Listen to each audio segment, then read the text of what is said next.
Good day, everyone. I am John Carl Loriano, and before we start the interview, I would like to discuss about the importance of diversity and inclusion in the workplace. Now, diversity recognizes that come from different cultural, professional, and personal backgrounds, while inclusion focuses on creating an environment where everyone feels respected, heard, and able to contribute. Through this interview, we will explore how effective communication, understanding, and teamwork help bridge differences and turn diversity into a strength that supports collaboration and shared success.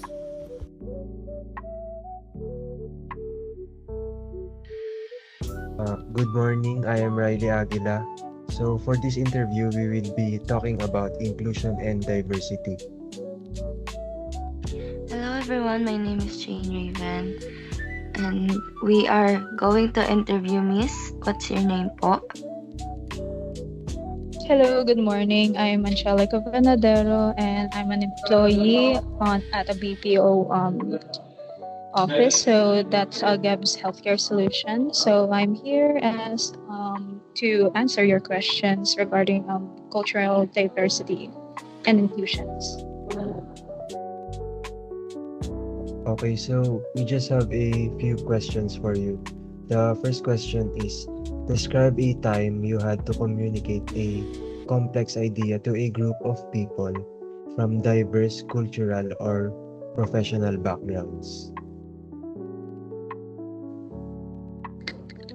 All right, so to answer that, in our work setting, we usually work with other people with different cultural background. So, yung pag ganon, may na may mga times na mahirap talaga makapag-communicate sa kanila. So, lalo kapag in terms of work-related ideas, ang ginagawa na lang namin para makaiwas kami sa language barrier, we use a common language which is English. So we use like basic English words only para magkaintindihan both sides. So dun kami nagkakaintindihan na regarding sa sharing ng ideas, concept, kahit behaviors, yun yung ginagawa namin.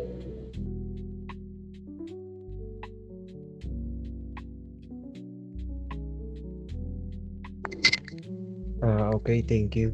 So, the second question is, what specific adjustments did you make to your communication style? It can be verbal or nonverbal to ensure your message was understood and well received.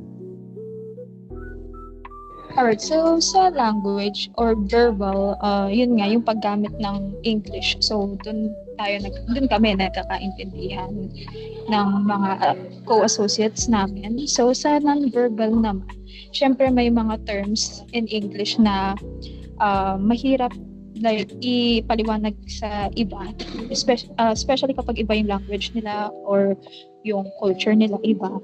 So, ang ginagamit namin hand language. Like, kunwari magtuturo ka, like this, yung ganyan. So, non-verbal. Yun yung ginagamit namin, yung hand signals, yung body signals, yung mga ganon. So, ganun yung ginagawa namin para magkaintindihan both sides.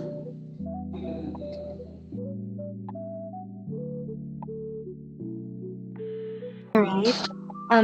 Next po, in your experience, what is the difference between a diverse team and having a fully inclusive environment?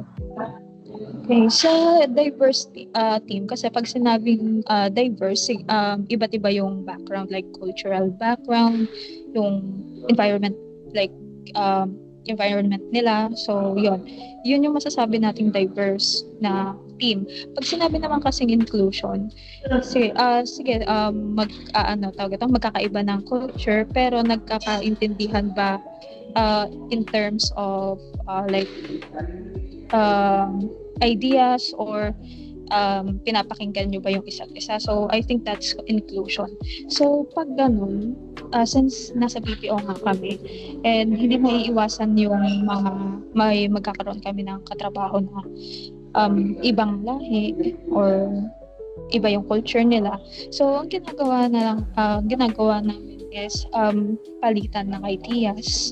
So, ayun yung tinatawag natin na doon papasok na inclusion. So, palitan ng ideas, pinapakinggan yung isa't isa kasi para magawa yung work na dapat magawa or ma-hit yung goal namin. So, ayun, ganun yung ginagawa namin sa video selling.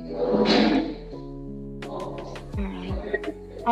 Now fourth question, this will be the last. Give an example of a concrete action you have taken to make a teamwork or group member who felt excluded feel genuinely good. And yung sa ganyan, communication is the key talaga. So, always communicate with teammates, hear their ideas, concept, and try to apply that sa mismong work setting. Kasi kapag nagkanya-kanya, lahat hindi magkakaintindihan. Always choose na mag-communicate kesa magkanya-kanya. Kasi, yun nga, makakatulong yung communication para ma-hit yung goal mo. Kasi, syempre, as a working adult naman, yung at the end of the day, kasi ang kailangan ma-hit yung goal. So, if walang team, hindi natin may hit yun and tatagal lang ito. So, ganun, communication. Okay, so that's all our questions po. Thank you for having this interview with us. Have a good day po. Great. Okay, thank you for having me. Thank you. Now, for the key takeaways from this interview, it highlights that true inclusion goes beyond simply having a diversity. While diversity means working with people from different cultural and professional backgrounds, inclusion happens when everyone can clearly communicate, understand one another, and feel heard. Achala emphasized that using simple, common language, clear verbal and non-verbal cues, and active listening helps break communication barriers.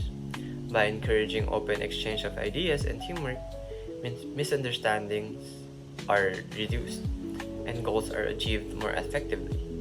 Overall, effective communication is the foundation of an inclusive environment where every team member feels valued and included.